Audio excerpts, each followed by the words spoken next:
ini nih. Masih sangat gemesin, saya lihat aja udah langsung gemes duluan ini.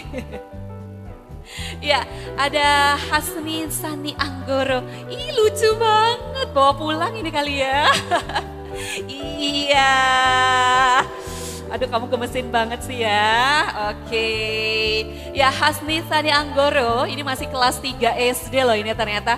Ini walaupun kecil-kecil gitu dia jago sekali main kendang. Nah, ini dia ya. Jadi di Pekan Kebudayaan Daerah 2020 Kabupaten Purbalingga ini kita menampilkan banyak sekali kesenian yang digeluti oleh anak-anak muda dari Kabupaten Purbalingga. Nah, berikutnya Hasni Sani Anggoro ini akan memainkan kendang dengan judul lagunya Anoman Obong. Kalau gitu langsung saja kita saksikan di Pekan Kebudayaan Daerah Kabupaten Purbalingga 2020.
Wayang Jawi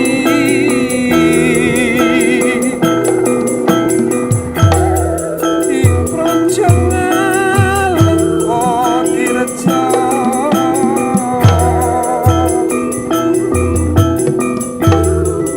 Rahwana Rajarane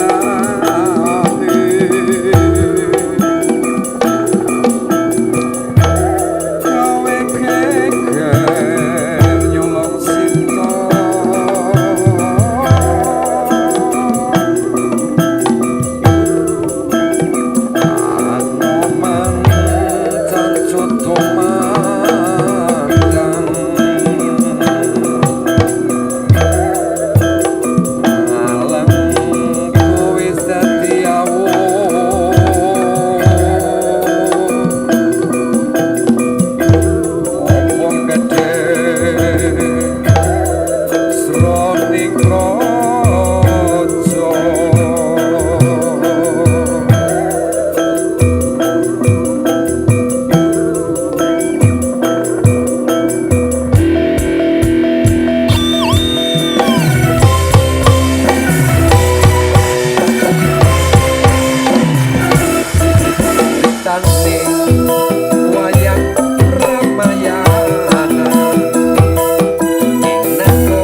kecil cabai rawit beneran ya, ternyata luar biasa. Itu artinya Purbalingga juga sudah punya satu regenerasi pengendang lagi nih. Apalagi sekarang juga masih baru kelas 3. Terima kasih Sani.